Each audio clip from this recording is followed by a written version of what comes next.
Hey everyone, and welcome to the Boost Your Biology podcast. My name is Lucas, and I'm the founder of Ergogenic Health. Together in this podcast series, we will go underground to explore cutting-edge health and human performance insights that you simply cannot search on Google to help you upgrade your existence. So, without any further ado, let's jump into today's episode. What's up, ladies and gentlemen, and welcome back to the Boost Your Biology podcast.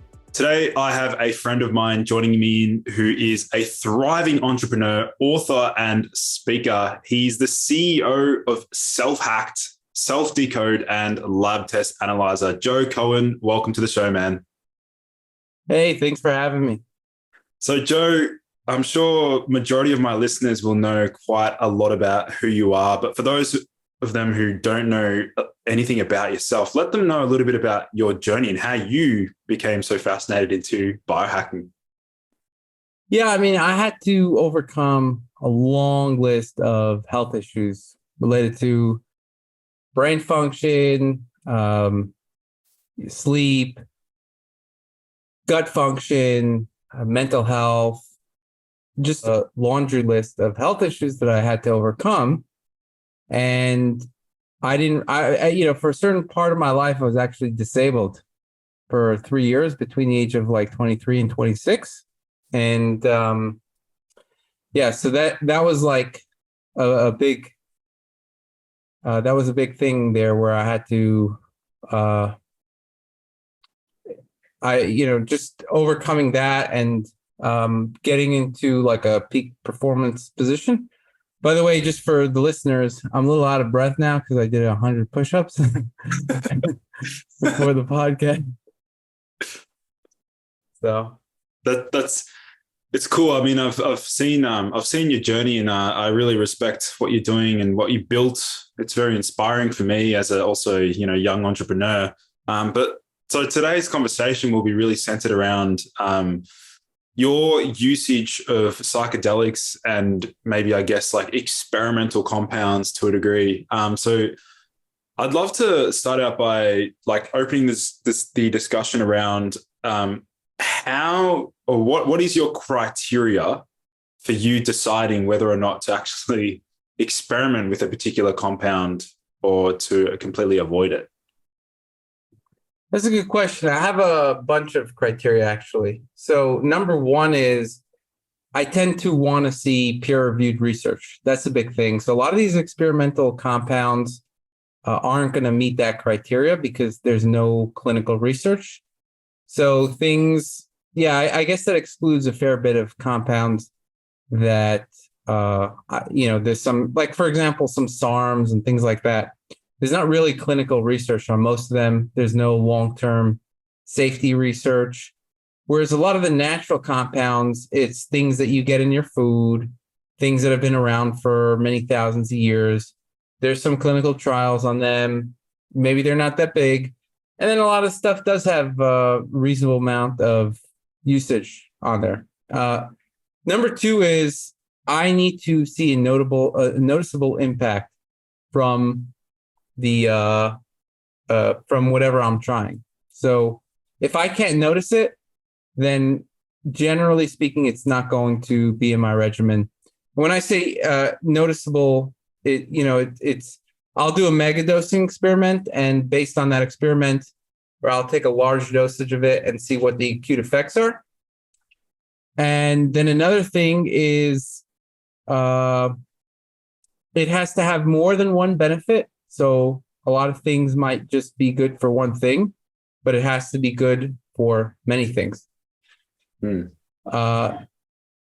can't have any harmful side effects. So if it's negative in a certain way, right? If it has side effects, then I wouldn't take it. And then it has to also measure against my biomarkers and genetics. So there has to be reasons related to genetics or biomarkers why I'm taking something. Yeah, so you're mentioning with the some of the megadosing experiments, like I've seen some of them you've posted on Instagram so far, like the red yeast rice. I know you just mentioned the niacinamide or vitamin B3. What have you noticed so far? Like any crazy, surprises with some of the experiments you've ran so far?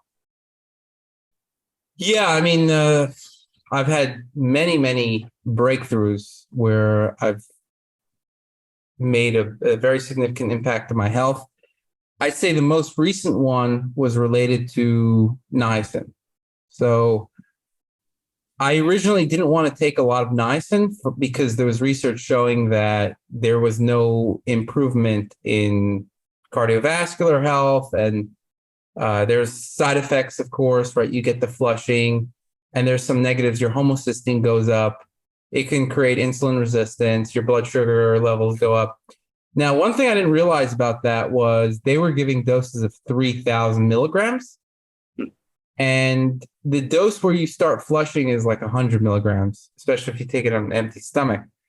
And so I actually, I think, Sean Wells was probably the inspiration for that, where we were talking on a podcast and he mentioned niacin. I said, yeah, but isn't there negative effects from it? And, this, that, and the other. He said, yeah, but I think they were using probably too much. And then I looked it up, and it's true, they were using a lot. But so I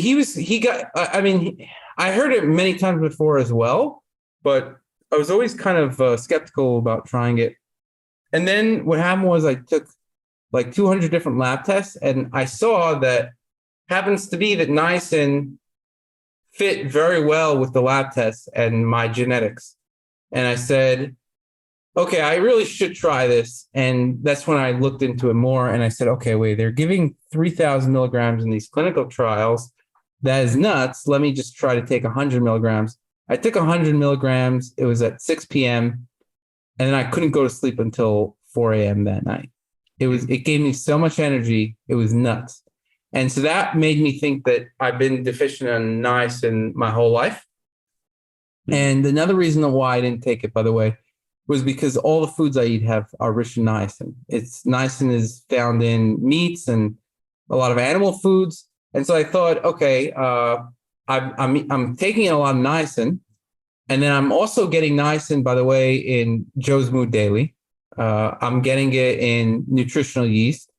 I get it in like a B complex that I was taking. So when you calculate it all together, I was getting about 4 to 5 times the RDA of niacin. And given that there's negative effects to it, I thought I don't want to necessarily be taking more of it. And so I kind of ignored it for a while. And there's one other reason was I was taking NMN as well.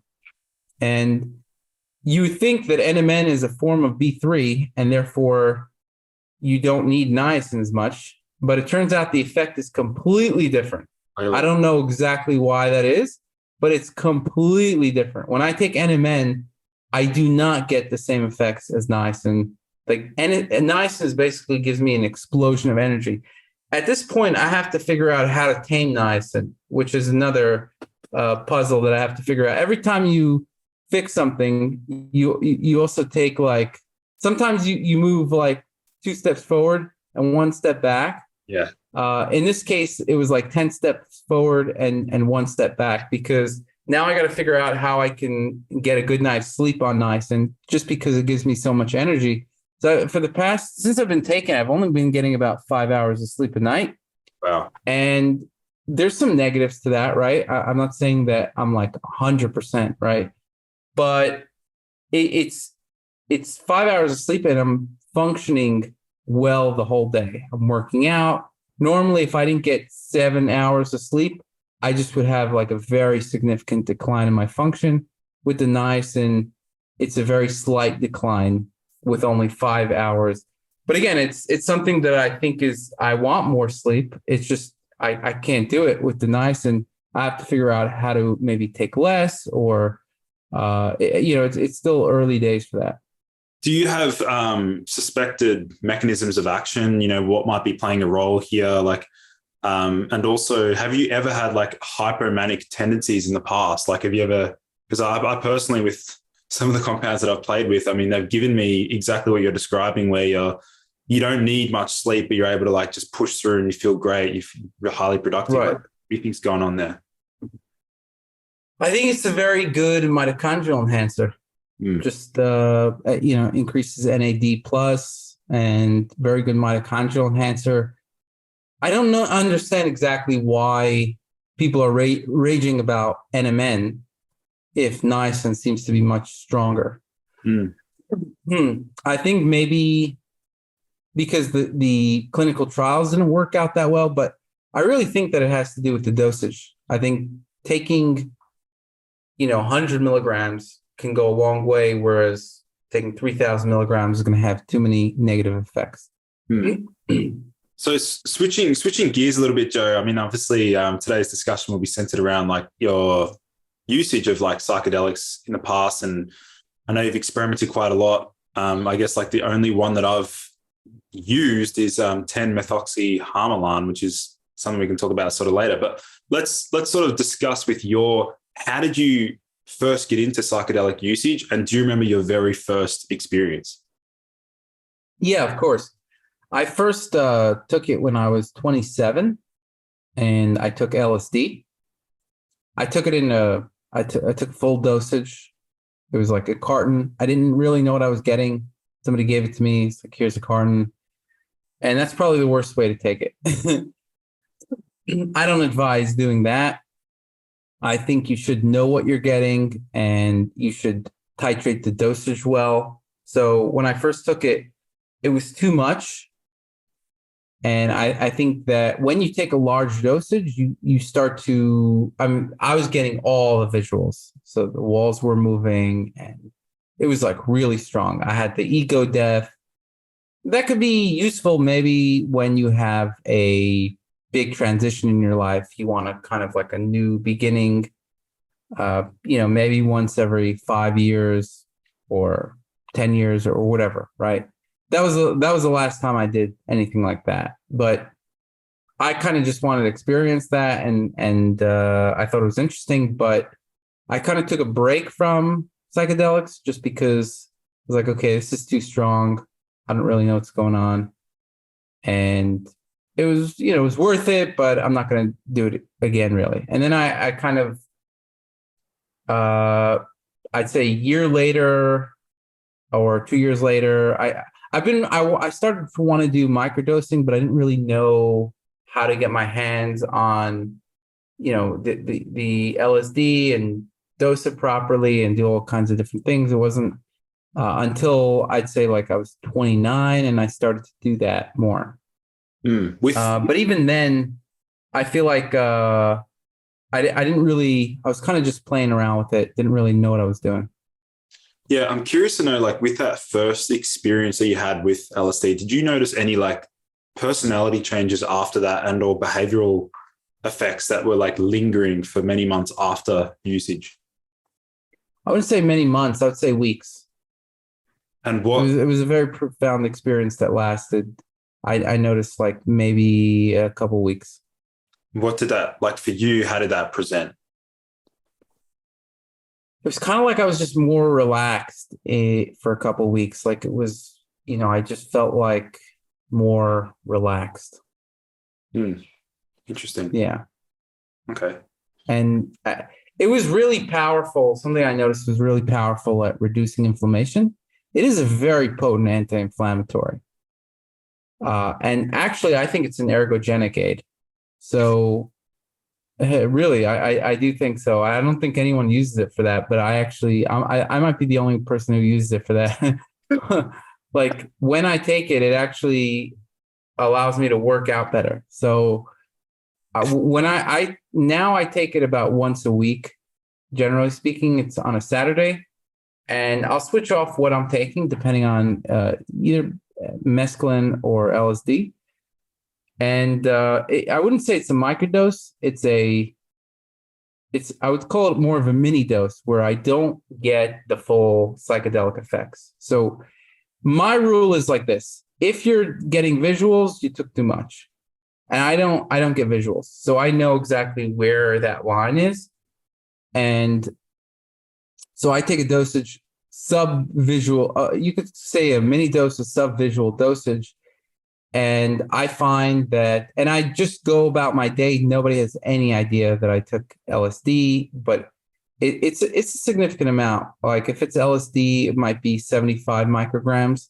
For mescaline, it might be 300 milligrams. And those are considered a reasonable dosage. They're not something that you're going to fly with, but maybe 125 or 150 is something you'll fly with, or for the LSD, and for the mescaline, maybe 500 milligrams. But it's a dose that it has a very significant impact. And I find that that dosage works for me. Like I found that right dosage, and that's how much I take. I take it about once a week. Yeah. Yeah. So once a week, like 75 micrograms, and you'll sort of like rotate between that and mescaline if you. I prefer mescaline. LSD has some more muscle effects. It's got. There's some, I wouldn't call it like side effects. There are side effects. They're not like negative per se, but it's kind of, it feels a little heavier, right? Meaning like, yeah, it just feels heavier. And just the feeling of it, I would say mescaline is smoother. So I'm a bigger fan of mescaline because you could take more of it. And like I would say 300 milligrams is actually equivalent to more than 75 micrograms for LSD, but because it's smoother, I could take more without any kind of, muscle. Or like muscle side effects or anything like that. But the side effects, I wouldn't even call it side effects. It's not something that's like really negative per se, but it does like put a load on your body. Whereas I don't find the mescaline has that load. And I find I'll just my schedule on a Saturday is like I'll wake up. If I'm taking mescaline, first thing I do is I take mescaline because it has a 16-hour influence. Wow. So that means that I can't go to sleep for 16 hours after that thing. And so people, I think, are making a mistake. They go to a ceremony or they go to whatever. These ceremonies are done at night usually, right? Or you go to a party, you take it at night. It's just like, I don't take that shit at night, right?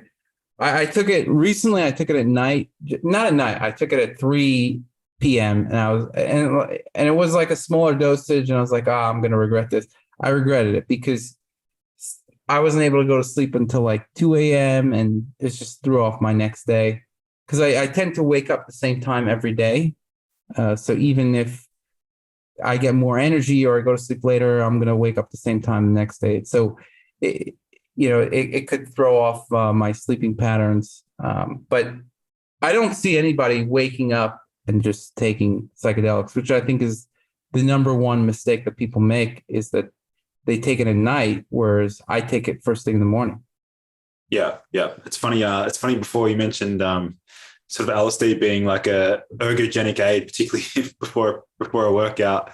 That just makes me wonder whether you see a new ad pop up, C4's latest new ingredient, LSD, in their pre-workout. Right. No, I do think mescaline is probably even a better ergogenic aid, to be honest. I'm not sure. Like, it could be just in my head, but I think when I'm on it, first of all, you are under some kind of influence. It's not like you're not sober, right? There's this very strong effect. Let's be clear about that. But it's not like alcohol. Alcohol, if I drink alcohol and I play volleyball, my volleyball is going to be worse, right? There's no question about it. Every week I play volleyball on Saturday on mescaline or LSD.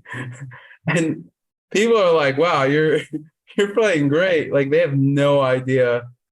And the truth is, there is some impairment. I'm not saying because I'm taking a higher dosage, but they have no, it's just very interesting for the amount that you're impaired. Like, it kind of feels like I'm on a consistent, I'm consistently drinking 3 beers every hour, right? for that, that's kind of the high that you're getting, right? So for that kind of high, you'd be completely trashed with alcohol, right? Whereas in this case, I'm performing even better than I would normally. And then I have energy the whole day, like unbelievable amounts of energy. So like I'll go play volleyball for like 4 hours. Like this is what happened last week. I played volleyball for 4 hours. Then I started doing squats on with people on the beach. I did, let's see, how many squats did I do? I did 80 squats. There's a video of this. I was doing 80 squats with this girl, and I was doing push-ups. I went to the gym. I went to the sauna. I was walking around. I was just active the whole day, and it was just great. Like that's whereas everything else, like marijuana, alcohol, everything else is going to harm your performance, or it's going to cause negative effects. Like MDMA has negative effects, cocaine.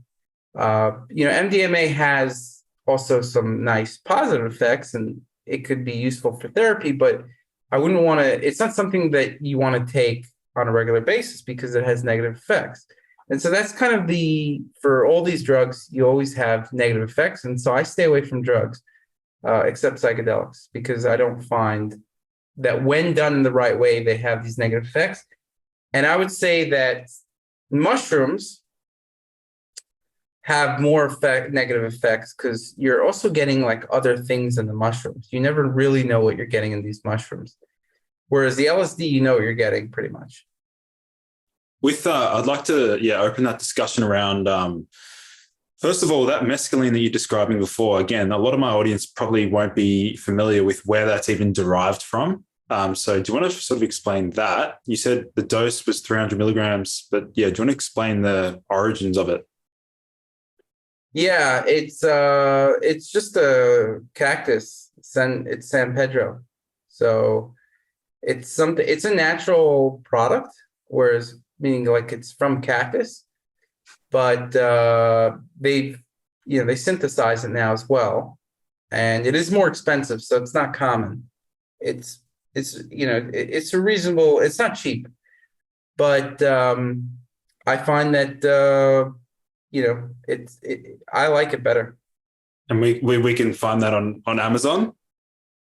Yeah, just Amazon, wherever your local grocery, wherever's convenient. Awesome. Okay. What about like drawing the line between natural versus synthetic? Have you had that debate with a number of people, like whether or not the compound is natural or synthetic? Like, do you care about that, or doesn't really matter? I don't really care about that. No, LSD synthetic. I'm not. I think when there's for a lot of drugs, they really hit a pathway very strongly, and that can often cause side effects. But really, when it comes to LSD or psilocybin or mescaline, they're all hitting that 5-HT2A receptor. And I do think there's differences, no question about it. But, I want to hit that 5-HT2A receptor as cleanly as possible. When you're taking mushrooms, you're getting a bunch of other stuff that you have no idea what you're getting. It's not even you have no idea. Even if you know what you're getting, like it expires in a couple months. And so I once bought a bunch of mushrooms that were good the first time. And then like 6 months or a year later, it just wasn't the same, right? So whereas the LSD is like the same 5 years later, maybe it goes slightly down in terms of the effect, just because some of it could break down, but it's not breaking down to anything toxic. But the natural mushrooms, they have negative stuff to it. With the mescaline, I don't think there's any difference with the synthetic or the natural one. Theoretically, maybe there is, but I take the synthetic one because that's what is easier to get.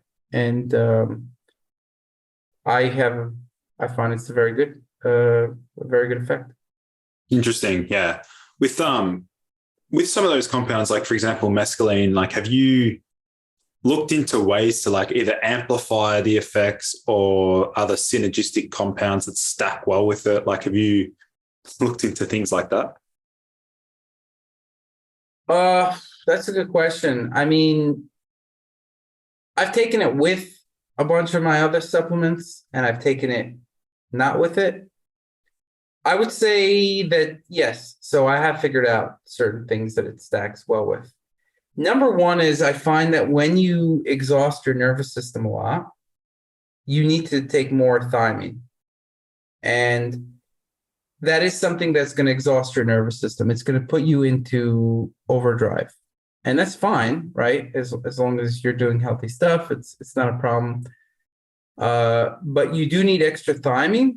I would say that you probably also need more niacin. And sometimes I like, let's say, again, you also don't feel pain on it. So one of the things it does is that it lowers your pain. It increases your pain threshold. And so this could theoretically be a negative or it could be a positive, right? But the negative is where, let's say I'm playing volleyball. I always play volleyball on it because that's what I do on Saturday. So I take it during the peak of my whatever. I'm in a volleyball game, and 1 week I fell in the wrong way, and I kind of had a strain on my neck, and it didn't feel like much because I was on the mescaline or it was LSD. I forgot which one. And then when it wore off the next day, I was like, holy shit, I can't move my neck, right? Because it's a very potent anti-inflammatory. And then the way that I helped my neck in the end, I mean, just besides giving it some time, was I actually just took some more. I was in a lot of pain, and I was trying a bunch of different stuff. And then I figured, hey, why don't I try some psychedelics? Psychedelics just completely relieve the pain, unbelievably. Right. So very, very potent anti-inflammatory, very good for pain relief. And I find it's anti-addictive as well. So very hard to get addicted to it. So, a lot of people are getting addicted to opioids, right? And actually people use psychedelics to treat addictions like opioid addiction. And I think that instead of using opioids, it makes much more sense to use psychedelics to deal with pain, right? If I had like a chronic pain issue, I would definitely take psychedelics much more often to relieve it.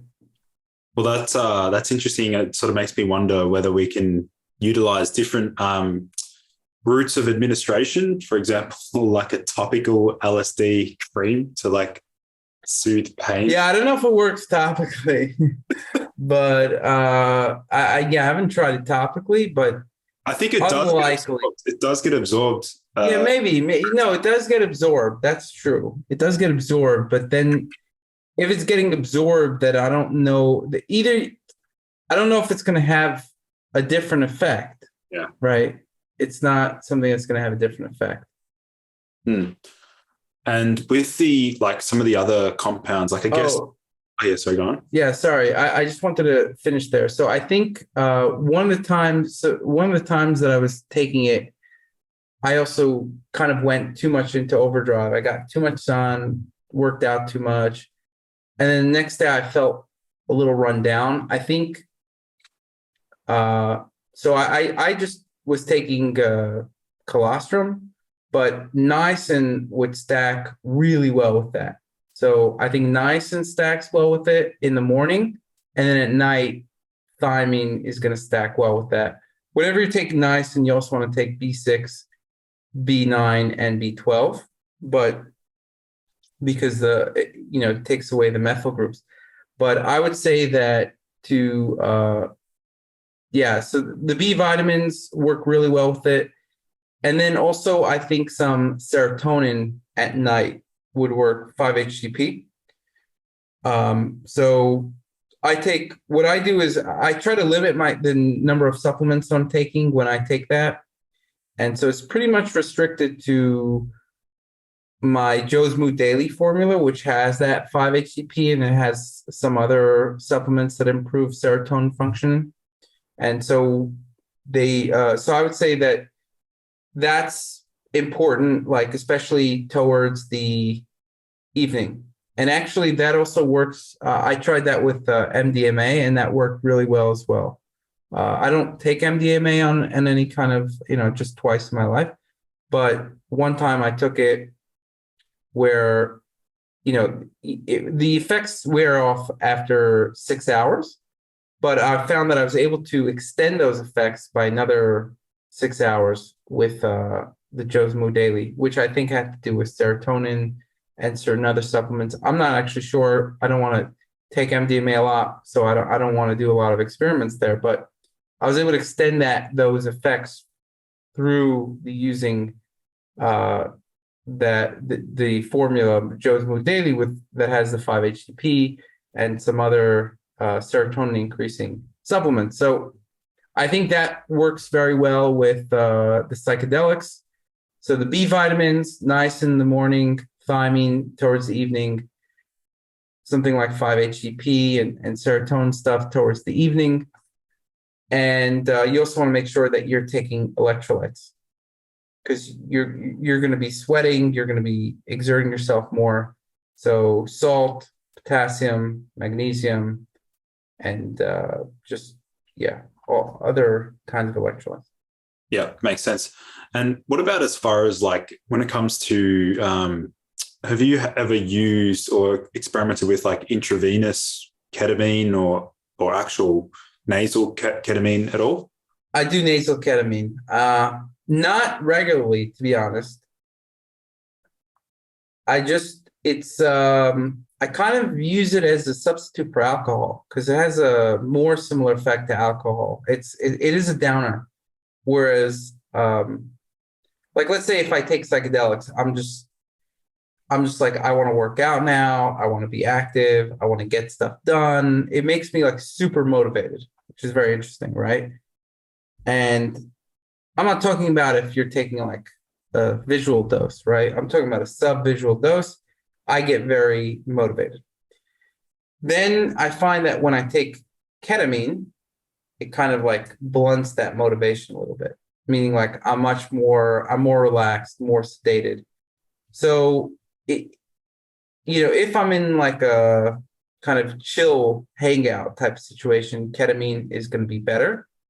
Whereas if I'm in, a volleyball or where I want to be active, the psychedelics are better, and not mushrooms.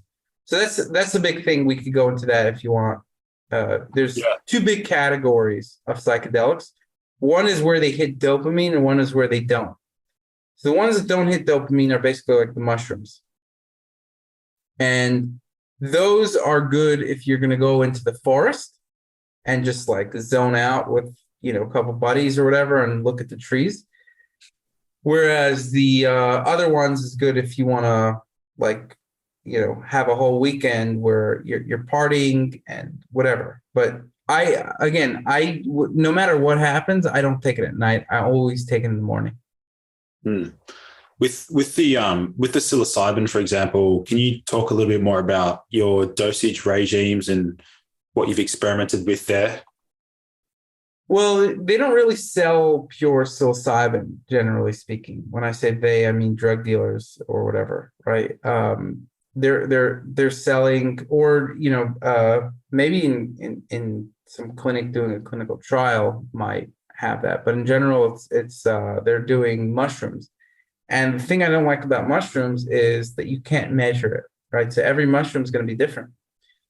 And the problem, my whole psychedelic philosophy is that you have to measure it well. If you're not measuring it, then it's not fitting in with my philosophy, which is like, whatever you do, don't get negative effects from it, right? Like, and so the thing is that if you're taking too much, that's really the whole reason why why psychedelics have a bad rap, because people end up taking too much, whether it's in the form of mushrooms, And it could be too much for themselves also, right? Let's say it could be the right dosage for a normal person, but maybe they're more sensitive. And so it's very highly individual as well. And I think the biggest problem is that people are not taking a dose that fits where they are at that time or for their biology or, whatever it is. And I think you increase your risk there when you're doing these natural products. And so when I was in the Netherlands in the biohacking summit, it's legal to sell truffles, but truffles are a natural product. And, I was just seeing people were like, either they didn't take enough or they took too much. And they're like, oh, I didn't realize how much I was taking. Whereas that never happens to me because I know exactly what I'm taking. So if you can't measure what you're taking, if you don't know exactly what you're getting, if you don't know exactly how it relates to your biology, I think it's not a good thing to do. Yeah. What about looking at some other biological effects? So other parameters like appetite suppression, maybe some other biofeedback markers like HRV, any other things you've noticed with some of the experiments you've ran? The psychedelics don't really affect HRV. They are appetite suppressants in a certain way. You don't want to eat too heavy meals because they kind of do slow your gastric emptying and it makes you feel heavy, right? You also are going to go to the bathroom, right? It kind of like in some ways stimulates your system. In some ways it kind of makes you feel a bit heavy. So it's not something you want to eat big meals on, but you don't really need to eat. It's something that you could fast on and feel pretty good. What do you think, Joe, is like the future of, I'd love to see what you think is like what the next 5 to 10 years will look like as far as the future of psychedelic therapy. Like, do you think you'll be, come into practice more so, or what do you think is going to happen?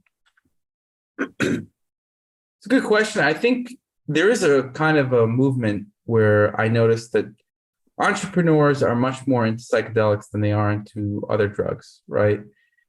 There's kind of like this hierarchy of drugs where for the entrepreneurs, psychedelics are probably number one. I know more entrepreneurs that do psychedelics than alcohol, right?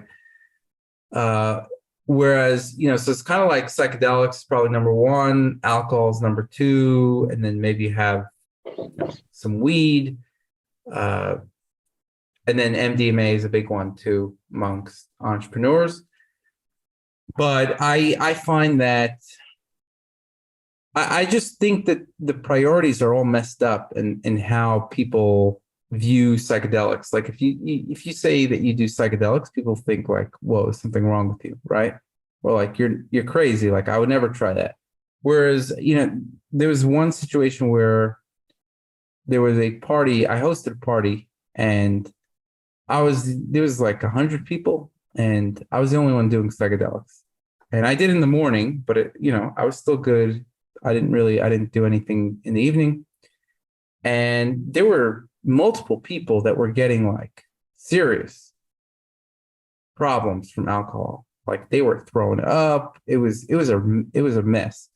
One person had to go to the hospital, and these people were freaked out about psychedelics, and they're going to the hospital here, right?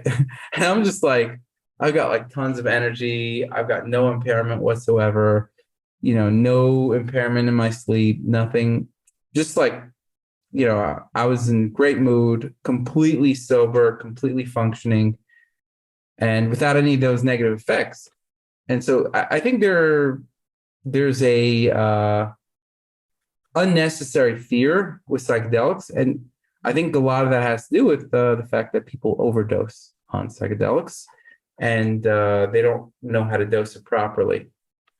But I think some of that kind of comes into edibles with marijuana, right? People can take too much, and that's also a problem, right? But between smoking and eating marijuana is way better. Like I probably would take a little bit of THC. I don't have access to the edibles now. I used to take there was like these mints that had like 1 milligram of THC, which I found to be good a while ago. It was pretty decent.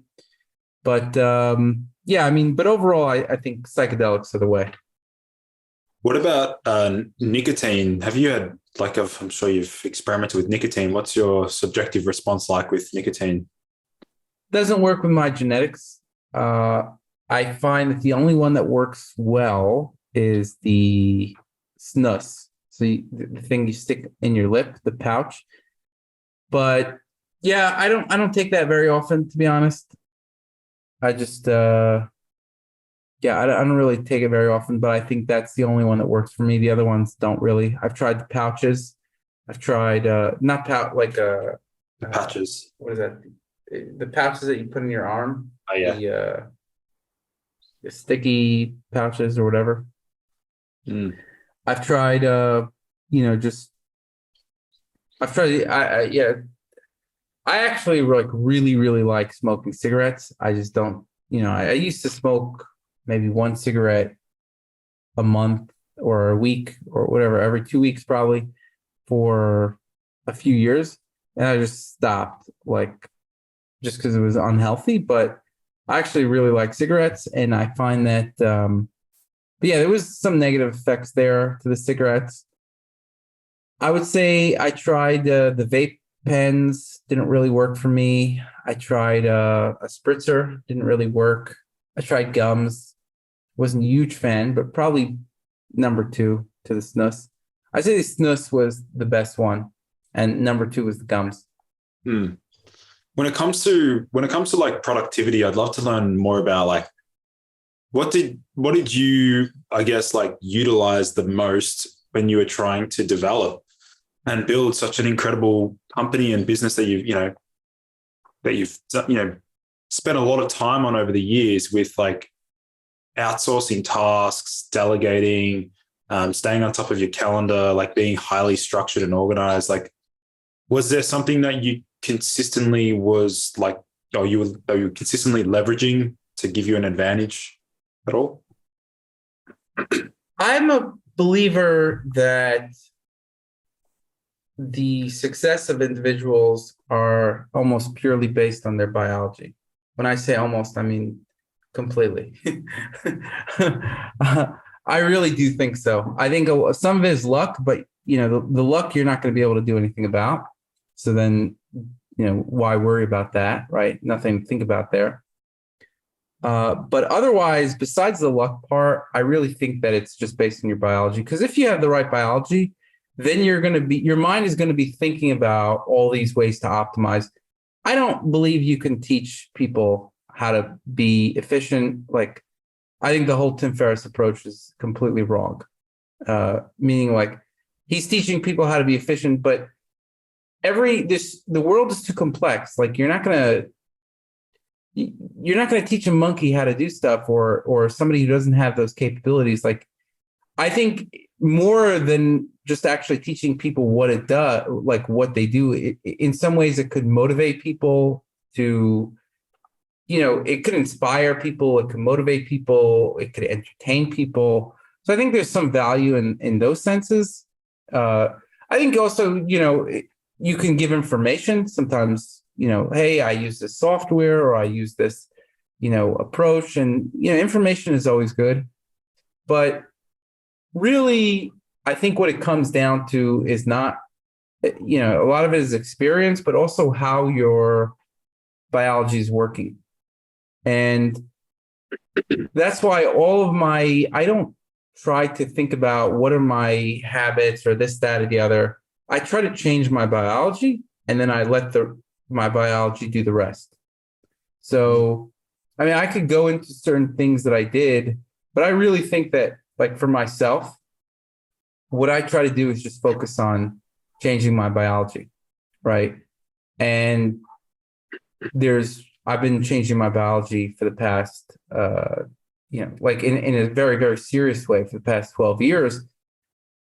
maybe even 15 years or whatever it is. But the point is that I found that, as I've been doing that, I found massive variations with doing that. I don't think there's probably anyone in the world that has as much variations in their biology as me, meaning from where they started to where they are now.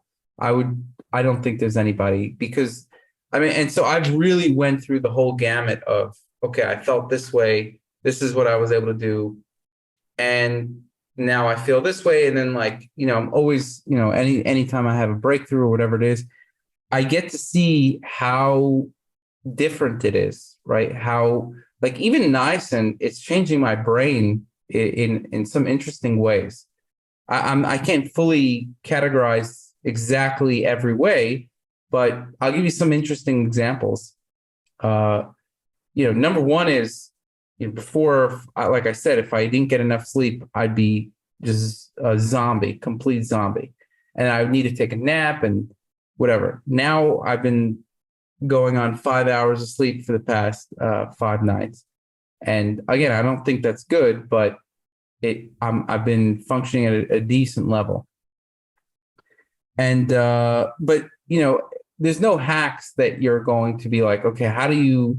And by the way, I think that is important to entrepreneurship as well. Sometimes you need to function when you don't have a lot of sleep, right? That's one thing. But if you really look at entrepreneurship, you could really break it down into how do you function as a human being, right? And that means how motivated are you, right? People who are very successful are very, very task focused on what they do. They're very focused, right? They're obsessive and they work really hard, right? So anyone who you think is very successful, they work really hard. I don't think you realize how hard they work, generally speaking.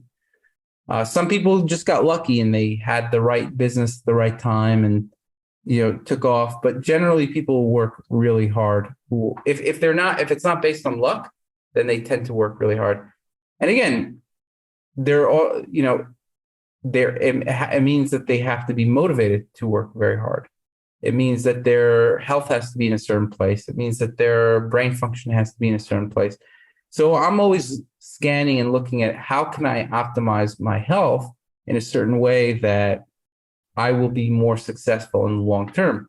And that also includes things like, well, if you can avoid cancer, if somebody gets cancer, that can take years off your productive life, right? You're just very focused on your cancer.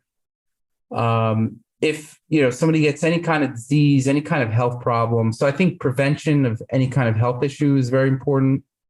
I think how much energy do you have? How much motivation? How good is your cognitive function? I think the niacin made my cognitive function better in a lot of ways. And again, that's even despite the lack of sleep. So I think the lack of sleep worsened it in certain ways, but overall, I think the niacin had a lot of improvements. But this is just one example. I literally have a bunch of things that I do that have made improvements in various ways. How stable is your mood, right? So one of the biggest things I think is, as an entrepreneur, if you're not a stable entrepreneur, that will negatively affect how you can run a company. That's probably one of the most important things. And you can't just, try to be more stable. You have to actually be more stable. And so I think that's how's your testosterone? How's your, right? Your confidence, your, your cognitive function, your mood. So the way I see these things is you have to get your biology right. And then from there, everything works itself out. I don't really believe in what do you do? I literally don't think about that ever. What I do. I just basically say how do I improve my biology? And then let the rest work itself out from there.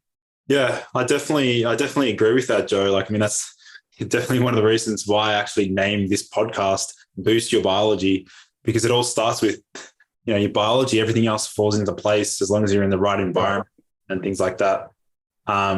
Well, I mean, as long as you're in the right environment, what I'm talking about is that is going to impact your biology. And so that is making sure your biology is good, right? Um, I think, there's certain negative environments that you don't, I mean, just for, like, let's say if you're getting sun, if you're getting, right, that's impacting your biology, right? Yeah, it definitely works both ways.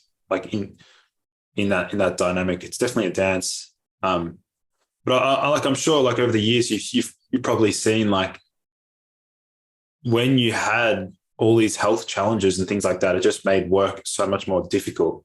Whereas like when you fully dialed in your neurotransmitters, you mentioned testosterone, things like that, things became easier or effort felt good to a degree. I wouldn't even describe it as that. I would describe it more like it was no other way. It was impossible to be any other way. In the sense that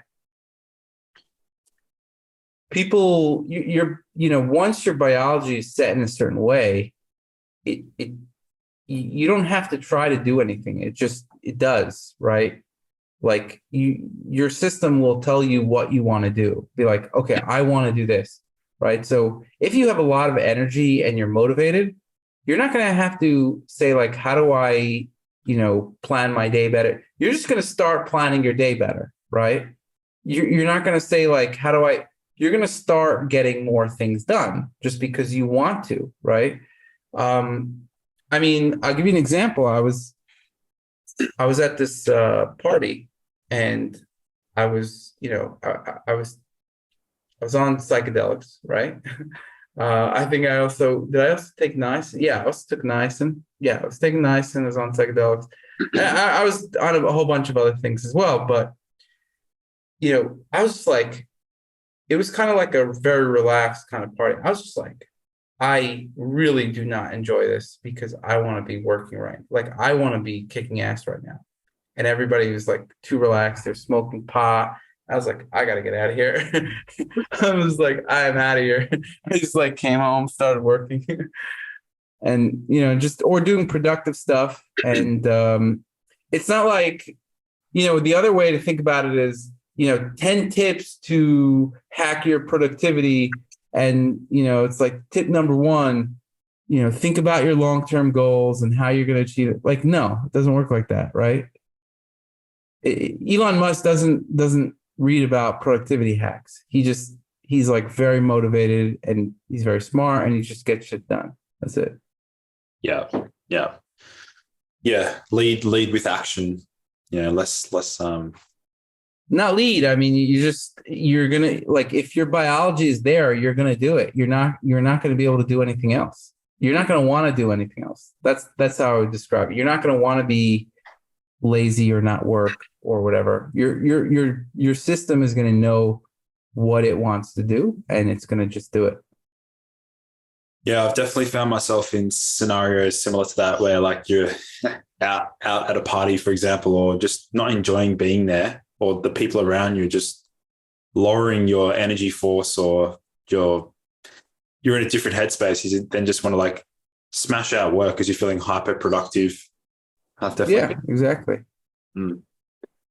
So I guess, Joe, maybe do you want to let my listeners know a little bit more about, I guess, like if they can keep up to date with your experiments and your research and also the companies that you facilitate, do you want to let them know where they can find you?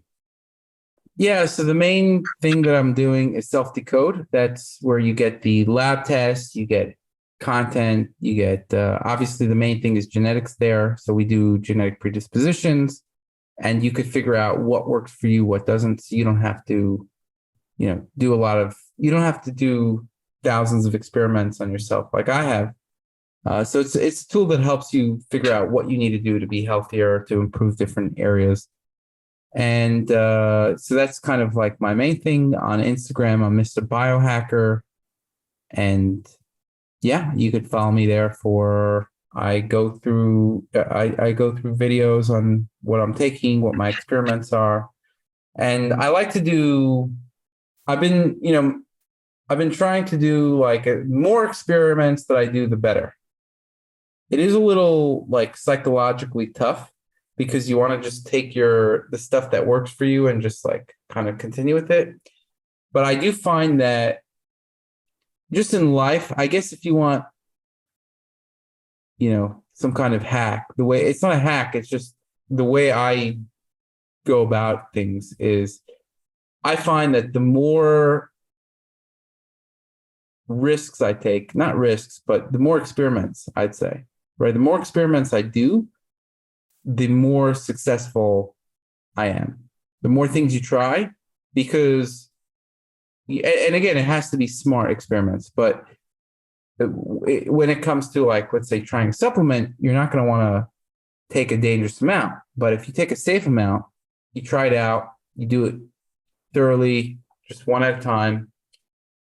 The benefits of that over a long term can be tremendous, because then if you find something that for sure works for you, then that thing has tremendous amount of value. And so, like, let's say thiamine, one of the things that had a tremendous amount of value. How much would I pay to know that thiamine was really good for me? How much is that worth in my life? I don't know, probably I would say many hundreds of thousands of dollars over the lifetime, right? Just in terms of how productive I'll be over a lifetime, because now I know this tip where, just all the different benefits that it has for me. Now, if everybody would just do well with the same thing, then it would be very simple. Do exactly what I'm doing, and everybody's going to be, doing, like, performing at, just great, whatever. The problem is that everybody's system works differently. So, people say, oh, follow this diet, it works for everybody. There's no such thing, right? Or follow this supplement, it works for everybody. No such thing. And we've spoken where you said, I love this supplement, and then I'm like, well, I actually didn't, feel that, like, I didn't feel any difference from it. And I don't think that, I believe your experience, but I think that we have different experiences because our systems are built differently. And I think that the way to go about that is you need precision information. And I think I use genetics as a base. And I really do use it in a lot of ways. Either I'll look at specific genes to look at some mechanisms, or I'll look at different topics and see where I'm at risk for. So, for example, my risk for atherosclerosis is higher, and that means that I need to focus on that way more, because that is the biggest killer in the world. 50% of people die from atherosclerosis, either directly or indirectly. And so that's kind of like, there's risk for a whole bunch of different things, and there's predispositions and there's recommendations, and these recommendations are personalized. So I really look at the genetics as the base. And then I've also been, like, ferociously doing a bunch of lab tests where I really gained so much information from looking at my lab tests and looking at it in software, because I could see what changed and exactly at what date. Like, you could see over time how these things are changing, which has been super, super useful.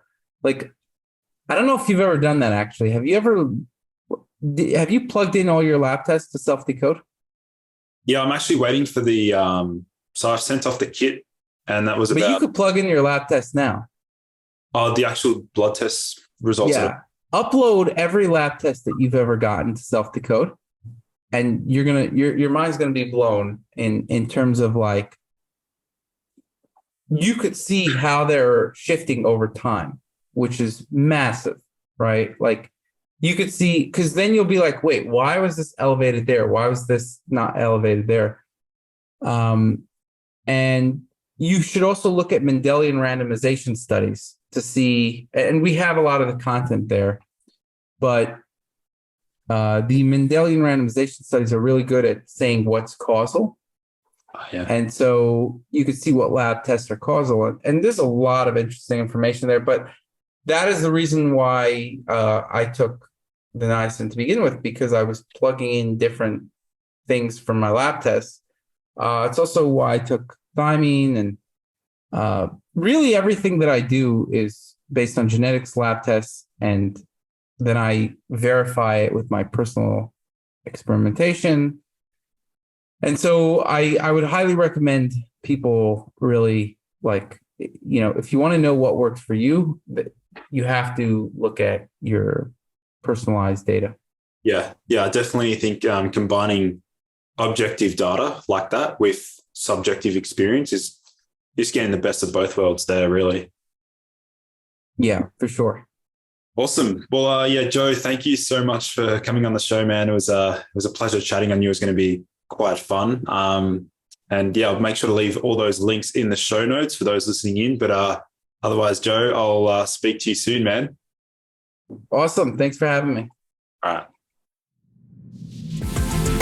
Thank you everyone for joining in to today's episode. For in-depth show notes and lessons learned, visit nofilter.media/boost your biology. This has been a No Filter Media production. Say what you want.